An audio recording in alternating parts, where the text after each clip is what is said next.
Esse é mais um programa, Terceira Margem do Rio em Revista. O programa que compartilha a esperança. Não só pelas redes sociais. Em São José dos Campos. Em Não, alguns a lugares. partir de São José dos Campos, para todo mundo. Ou para, Não, para a outros galáxia. lugares. Então, estamos aqui com Edson Nunes, Felipe Valente, Tiago Arraes, quer dizer, Dr. Tiago Arraes e o Leonardo Gonçalves. O Leonardo Gonçalves. Então nós, de novo, trataremos nesse programa de um tema que nós já E comentamos. não tem como mudar isso, né? Já Não, era. já Tipo, era. vai ser assim até o fim. Agora, né? quando eles tiverem o doutorado deles também. Mas aí não vai ter graça. Vai. Exatamente. Não ter vai. muita graça. Você bom. sempre será o doutor, Tá, vamos passar então. Vai ser assim, o primeiro doutor. o alfa. Você, O Alfa. o programa é sobre o que, Lucas? Então, o Um programa... assunto que pô, surgiu, não- né, no vocês outro falam aí programa depois. passado foi a questão da palavra de Deus. O que é a palavra de Deus? Foi o próprio Luiz Felipe Valente, nosso historiador, De que cavanhaque. levantou essa... Dentro do guarda-chuva de hermenêutica, de novo, sobre como ler a Bíblia, tá a questão. O que é a palavra de Deus? O Felipe lançou, né? Levanta a questão de novo, Valente. Levantou a você questão. O levantou. que é a palavra de Deus? A Bíblia é a palavra de Deus ou não é a palavra de Deus? Esses caras são muito bobos, bicho. Vamos lá. Edson, vamos lá. Edson, a Bíblia é a palavra de Deus ou a palavra de Deus é mais do que a Bíblia? Ele nem ouviu a pergunta. A Bíblia... A Quando a gente Bíblia... começa a fazer brincadeira, vocês têm que ver o estúdio, que o Arraiz ele fica muito bravo. Fica muito bravo. Eu não tô Principalmente nessa hora. Fica impaciente. É que eu coloquei a mão no rosto, Edson achou que eu tô bravo, são 3 da manhã. São 3 da manhã. Eu só quero dormir. E eu preciso ir Como embora um porque eu vou infanto. pegar o voo 8 horas da manhã. Mas tudo bem. Pô, desculpa se a gente tá atrapalhando a sua agenda. Desculpa aí. Nosso herói da fé. Nosso herói da fé. E amanhã é herói da fé mesmo. Então, por favor. Amanhã pro- A pro palavra ouvinte, de dia Não Deus... pro 14 de ouvinte, maio. já foi. Já foi, Provavelmente. já é passado. Amanhã é pra mim. Ok. Edson, a Bíblia é a palavra de Deus? A palavra de Deus é a Bíblia? O que é a palavra de Deus? Então, o que você tinha pensado no outro programa para o Thiago responder? Não, o que eu tinha pensado é o seguinte, é que eu já tinha... é que eu já tinha... Durante o tempo isso me afligiu muito, essa coisa de... a Bíblia é a palavra de Deus? Porque essa coisa da Bíblia servir como amuleto e tal, essa relação meio mística, né, com o livro ali, né? O código da Bíblia. O código. E aí, tem uma época que eu falei assim, não, a palavra de Deus é o que está escrito na Bíblia, então, né? Então, aquilo que é a palavra de Deus. Só que assim, nós tivemos 380 anos de escravidão no Brasil legitimados por fragmentos das cartas de Paulo, por exemplo. Então, assim, simplesmente o que está escrito na Bíblia, pelo menos dentro de uma perspectiva bem pessoal aqui, é por isso que eu estou jogando isso aqui, para que vocês até me orientem, né? Te repreendo. Me repreendam. Até então, baseado nisso, até o próprio texto em si, cru, ele não é a palavra de Deus, né? Então, quando que a palavra de Deus acontece? Né? Quando que a palavra de Deus acontece? E na minha experiência, né? Na minha vida pessoal e tal, eu tenho procurado entender da seguinte forma, que me parece que a palavra de Deus é muito mais aquilo que o Espírito ensina quando eu me debruço sobre o texto e tento, sim, falando de hermenêutica, né? Tento usar, tipo, Cristo como uma chave hermenêutica para a interpretação do texto, né? Tentar compreender o texto a partir dele, ou ele como sendo aquele que tem em si, né, o espírito da lei de maneira completa e que retraduz tudo de uma forma para que a gente consiga entender em essência. E eu queria que vocês discutissem aqui se isso faz sentido, se não faz, se quais são os pontos vazados disso aqui que eu estou falando e tal. Acho que você mencionou várias coisas interessantes. Uma delas o Lucas pode falar daqui a pouco sobre a questão do verbo, da palavra que se faz carne, que eu acho que é significante também nessa discussão. Sobre a questão do espírito, eu acho que é interessante você falar isso, porque normalmente a gente sempre coloca o espírito como algo distinto.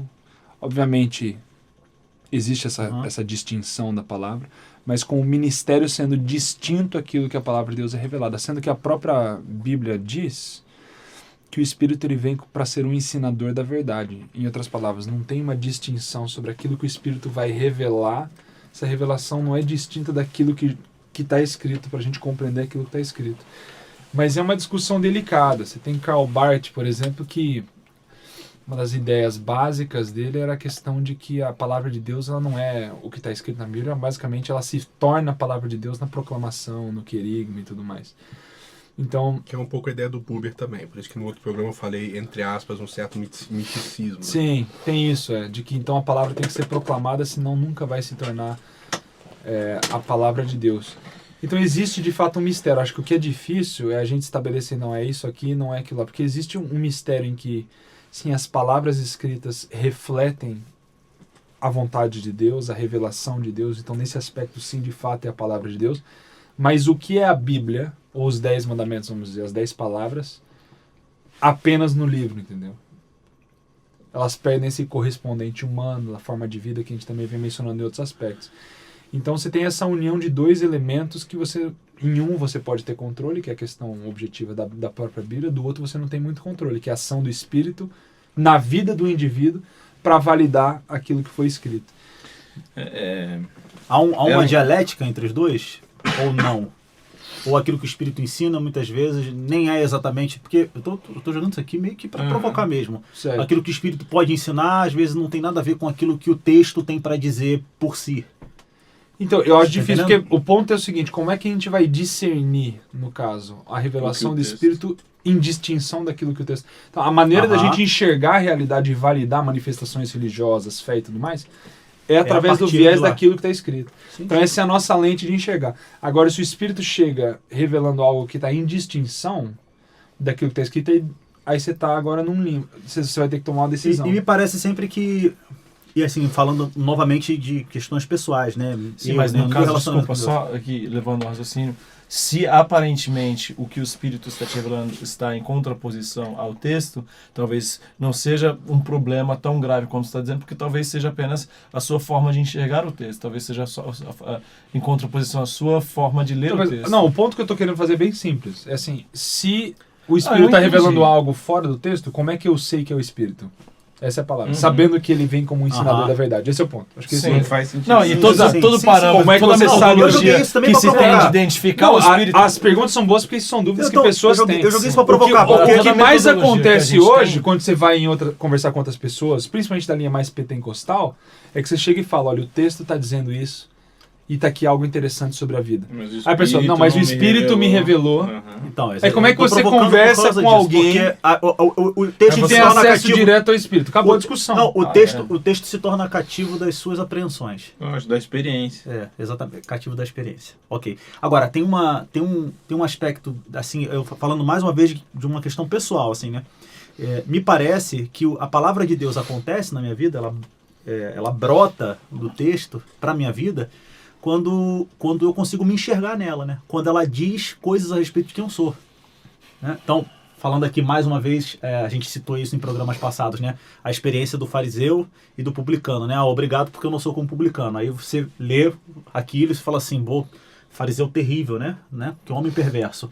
Quer dizer, parece que a palavra de Deus não aconteceu porque você não consegue se enxergar Você fez a mesma coisa. Você não consegue se enxergar no fariseu, você se enxerga só como vítima de todo mundo e você nunca é algoz de ninguém. Então você nunca é perverso, você nunca é mal. Então parece que algo a Mas respeito... por isso que você é salvo. Então, E as pessoas que não são parecidas com você não serão. não serve. Então me parece que algo a respeito da natureza humana não é revelado. E tudo que não é revelado em relação às questões elementares e estruturais do que o homem é, quando essas coisas não vêm para você, me parece que a palavra de Deus não acontece. Porque me parece que ela não aponta você, né? Ela não mostra você. É que eu acho perigoso o uso que você está fazendo. Eu concordo em gênero grau com o que você está fazendo, mas eu acho confuso você usar a palavra de Deus não acontece. Eu acho esse termo complicado, porque...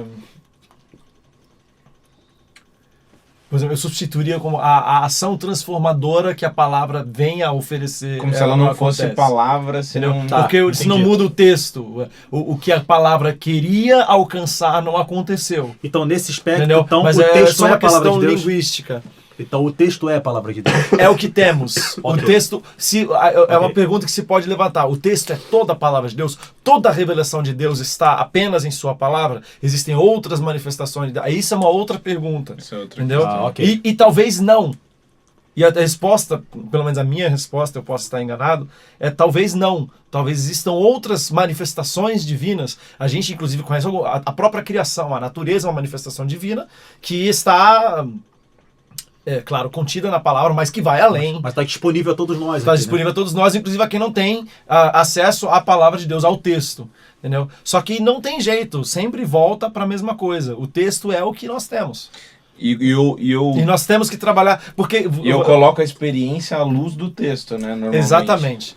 E por quê? Porque é o que nós temos. Porque quando você entra na discussão do que é a palavra de Deus, você pode entrar na discussão, que seria pertinente também, em relação à canonização. A escolha que foi feita, como foram escolhidos os livros que fazem parte do cânone daquilo que nós consideramos hoje palavra de Deus. É uma dúvida até válida, até grandes estudiosos que gastaram sua vida estudando a respeito disso. Outra pergunta que você pode levantar, que eu acho extremamente pertinente, que eu acho que até que os nossos teólogos aqui deveriam talvez levantar um pouco, é em que tipo de inspiração nós acreditamos? E de que forma se dá? E a gente já mencionou isso em outros textos, mas não aprofundamos. Acho que é uma oportunidade que a gente tem de aprofundarmos isso um pouco mais. Que tipo de inspiração é essa? É a inspiração verbal? Porque, não, de maneira alguma, no que eu vou dizer agora, eu não estou emitindo juízo de valor. Mas no Islã, o Maomé, ele fala exatamente as palavras que lhe foram ditadas por Alá, por Deus.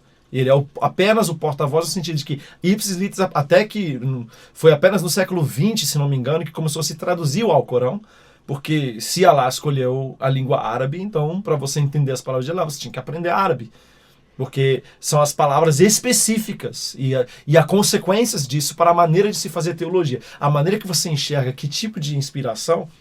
Então essas coisas são todas válidas, só que no frigir dos ovos, sem querer também antecipar um final do programa, o que nós temos é o texto. Se o texto é tudo, eu não sei se é tudo. Se o texto é toda a manifestação de Deus, não sei. Mas o texto é o que eu tenho. Mas o texto, como ele passou, como ele chegou até mim o texto? Toda a questão de você questionar as traduções. Talvez sejam questionamentos válidos, mas fato é que eu tenho esse texto. Mas é o que eu tenho. Mas na medida em que essa compreensão vai se aguçando, o lado, essa dimensão mais mística da ideia do que é a palavra de Deus, ela vai se esvaziando, né? A ideia é assim, na minha opinião, né, no texto bíblico até tem um paralelo com a natureza de Cristo, né? Ele é como se fosse de dupla natureza, né? Ou dupla autoria, humana e divina.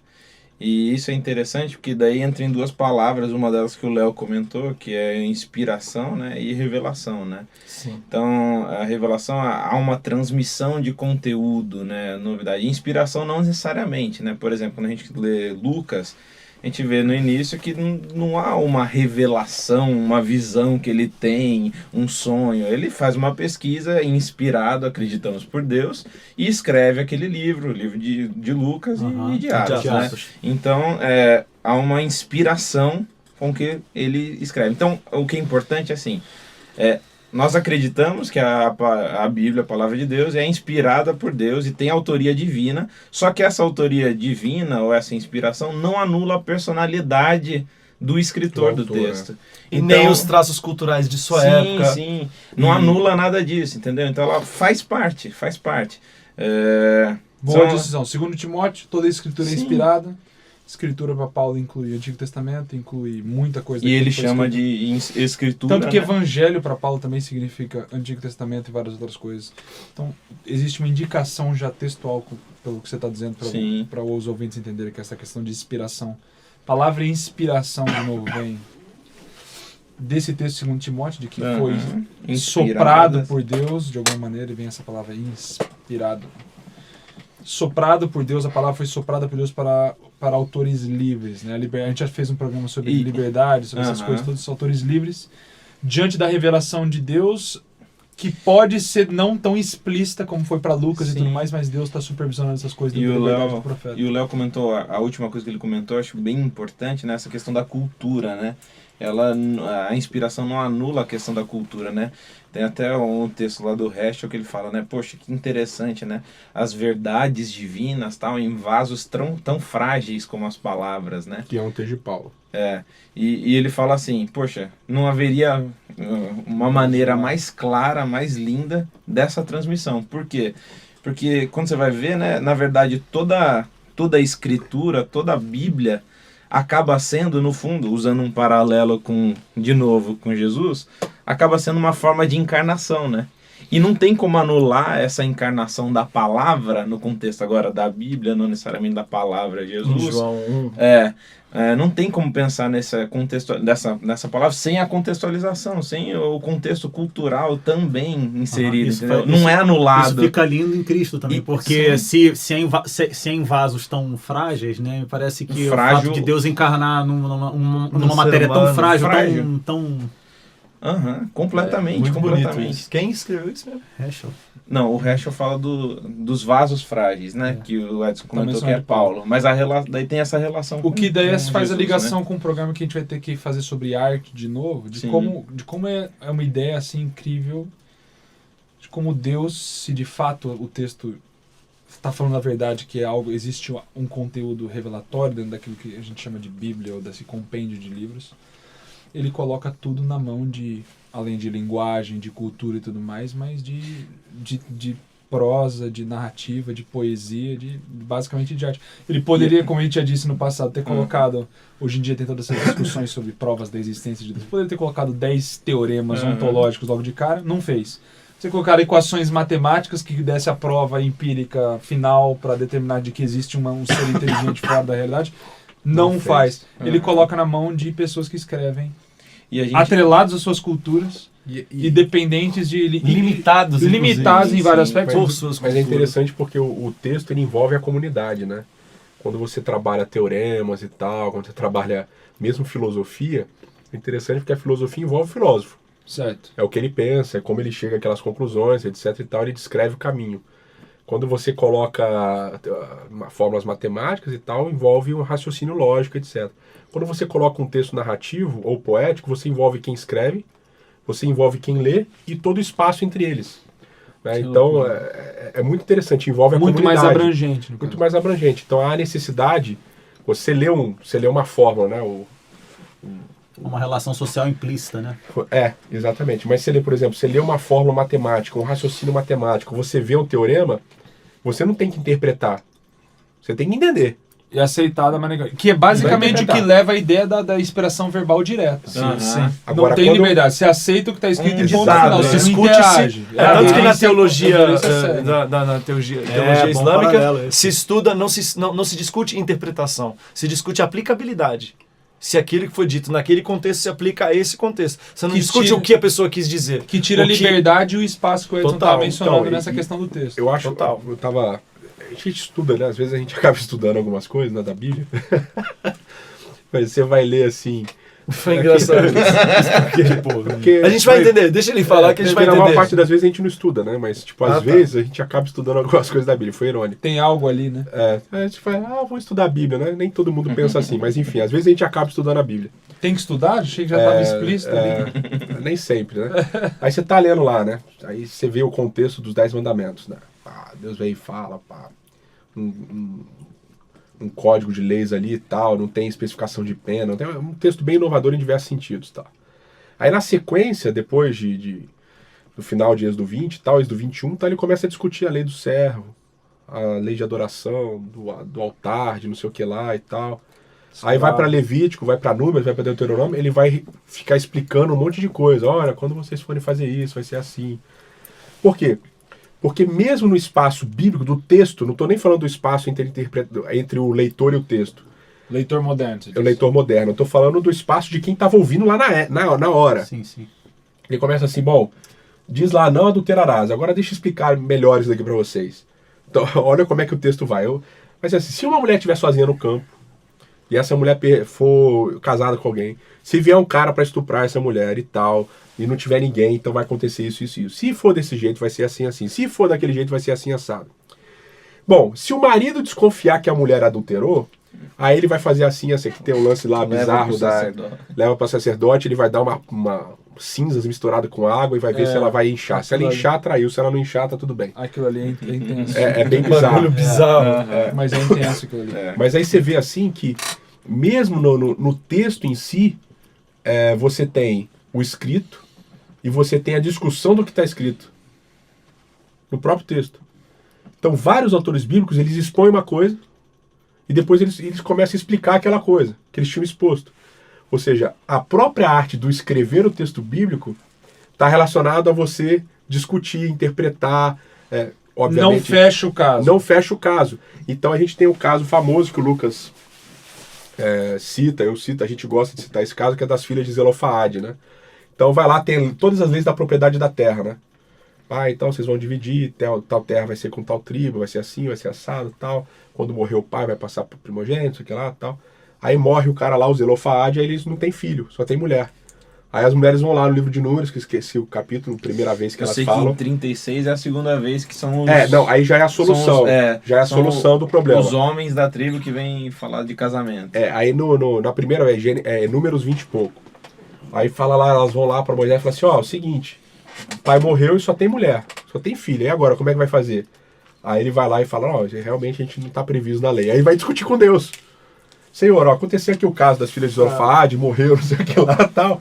Aí no capítulo 36, 27. Você falou um negócio importante. Aí tem a solução, no capítulo 27 tem a discussão, no capítulo 36 tem a solução. Não, então vai casar assim, vai ser assado, tal, a divisão da terra vai ser assim. E aí eu lembro de Isaías, né? Vinde a Razoel, tá, aquele texto famoso e tal. Então é interessante porque não só na leitura posterior do texto bíblico você tem esse chamamento a um espaço entre... Diálogo, né? O diálogo entre o texto e o intérprete, né? Naquele momento ali. Mas na própria confecção do texto bíblico é um convite constante de Deus... Nos próprios tempos bíblicos. Para os espaços, entendeu? Quando teve um homem colhendo coisa no sábado, foi a mesma situação. Não sabia o que fazer, foram para isso. Se eu não me engano. Isso, acho que era isso mesmo. Que mostra que a palavra de Deus a palavra de Deus ela é relacional, né? É relacional. Esse é o ponto. Você acho que chegou no ponto da sessão. Porque mesmo com relação à lei, e hoje a gente está falando sobre várias coisas nesse programa, acho que é extremamente interessante fazer dessa maneira, mas com relação à lei, é curioso, porque isso mostra, como o Edson tem colocado agora esses últimos minutos, de uma maneira interessante, como mesmo a legislação de Israel que Deus dá, se a gente pode chamar de legislação de alguma maneira, não cancela outras possibilidades, sabendo, mas ela só mostra algo, deixa algo evidente, que no final das contas é a relação do ser humano com Deus, com o oráculo, vamos dizer assim, que é o que determina, é o nascer da ética, entendeu? A lei é uma manifestação do relacional e tudo mais. Então hoje em dia a gente sempre busca na Bíblia, falando de lei, que seria um programa interessante também. Você já fez um sobre lei já? Não. A gente sempre busca essa relação de um por um. A Deus disse, então eu tenho que fazer isso. Para ordenação de mulher ou para alguma coisa. Não, tem que estar escrito para daí, porque a gente fala, não, tem que ser no assim diz o Senhor e a gente não está entendendo o que está acontecendo. É aquela questão da Bíblia não ter as respostas para as perguntas que a gente tem, não né? tem. Mas e no final é a relação individual com o ser humano, com Deus dentro da sua comunidade, tal. Mas esse aspecto é muito importante. Mas talvez aí um dos dos exemplos maravilhosos que a gente poderia citar nesse contexto é o grande problema teológico da igreja primitiva em relação à circuncisão. E quando ele chega à conclusão, acho que o linguajar ali no livro de Atos é muito interessante. Quando está escrito, Deus revelou em sonho que é para fazer assim. Assim diz o Senhor, vamos fazer de tal maneira. Eu falei, não, pareceu bem a nós e ao Espírito Santo. Né? Coloca ainda... pareceu bem a nós, ou seja, Deus dotou a gente de inteligência, a gente pensou, arrasou. Certo. E pareceu bem a nós, guiados pelo Espírito Santo. Mas isso pode cortar para qualquer lado ao mesmo tempo. Eu acho que a linguagem acontece em qualquer reunião de igreja, pareceu bem a nós e o Espírito Santo e a decisão errada. Mas o que eu estou dizendo dentro desse contexto que a gente está falando é que a linguagem, claro, você pode se apropriar desta linguagem e distorcê-la e adaptá-la ao seu contexto. Mas quando você olha para o próprio texto, a maneira com que é tratado um assunto teológico tão delicado e tão importante para a igreja primitiva é com bastante humildade e com esse... humildade talvez não seja a melhor palavra, mas com esse espírito de arrazoar. Exato. De que, olha, é o que a gente chegou, essa conclusão que a gente chegou agora. Sabendo que não tem a correspondência um por outro. Não sabe o que fazer. Não sabemos o que fazer. Chegamos a essa conclusão, achamos que esse é o melhor caminho, vamos por aqui. Mas não de uma maneira assim, a fechar... não com essa autoridade que hoje, e o tipo de autoridade, quase de autoritarismo, que a gente quer que todas as questões sejam resolvidas hoje. Não, para resumir, a Bíblia não tem todas as respostas. Basicamente isso. E o processo com que certas coisas acontecem no texto bíblico, até para a gente fazer uma relação com os dias de hoje, também é curioso, né? Você tem tanto espaço em tantas situações, e em outras você não tem espaço nenhum. Tá? Então, eu tô lembrando aqui a história de Natan com Davi, né? Davi fala, eu tenho um casa, o Senhor não tem casa, vou fazer uma casa para Deus. Aí Natan fala assim, que ideia maravilhosa, Deus quer que você faz, vai lá e faz. Né? Deus quer que você faça, vai lá e faz. Aí Natan vai embora, Deus fala assim, mano, quem mandou você falar com ele? Deus Ele falou fazer. assim, mano... Não falou mano, Deus falou... Que versão é essa aí? Que você tá?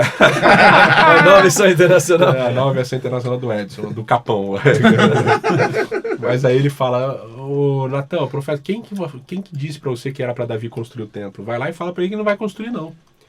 E aí Natan vai lá e tal, ou seja... A Bíblia podia ter editado dessa forma, mas deixou lá pra gente aprender alguma coisa. Exatamente, então é importante Nem você tudo perceber... que faz sentido é a vontade de Deus, nem Então, tudo que aparece... E É o que é curioso, Natan é profeta, né? Sim. É profeta. Mas Não, os mas é por profetas isso que eu- podem mas errar. Fica mas- mais sinistro mas é ainda, por né? isso que eu O tô profeta pode se equivocar É claramente por e isso que eu Deus tô vai corrigir o usando, cara. por isso que eu tô E usando não deixa de esse- ser profeta por causa disso. Por isso que eu tô usando... Nem por isso se torna um falso profeta. Posso concluir? Mais uma vez aqui. Bem-vindo ao mundo, Desculpa, relação do Edson. Desculpa, doutorando Edson. Tem mais uma É janela. por isso que eu estou usando esse exemplo, inclusive, né? Porque você percebe que aonde há espaço, há espaço. Aonde não há espaço, não há espaço. E quando você trabalha a questão da inspiração, é exatamente isso. Não interessa se o indivíduo é profeta ou não. Se ele não está de acordo com a revelação, e Deus não, e Deus se manifesta quando é necessário que ele se manifeste. Então muitas vezes a gente fala assim, mas isso daqui está errado, tá? Não, tem espaço para a gente discutir se está errado ou não está errado. Se for realmente algo assim importante e determinante, Deus vai se Crucial. manifestar e vai dizer que está errado ou que está certo. Quando for algo, isso é muito interessante em diversos momentos bíblicos, quando for algo de uma certa maneira secundário ou não fechado, ele vai deixar o barco andar. Então você percebe isso no texto quando tem alguns erros, né, de uso de palavras ou alguma cronologia um pouco Números incerta fora de e tal. Um fala de dois, Tantos outro fala de morreram não sei o que aqui. lá e tal. Aí você percebe, nossa, mas isso daqui, historicamente ou arqueologicamente, isso daqui está um pouquinho equivocado. Beleza, e não é importante.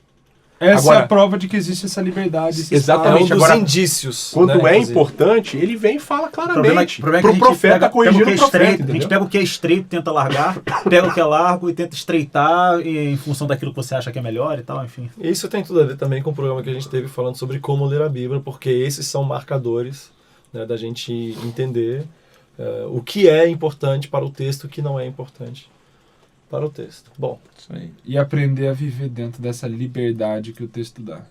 Em isso. vez de uma restrição absurda para o que deve ser aceito.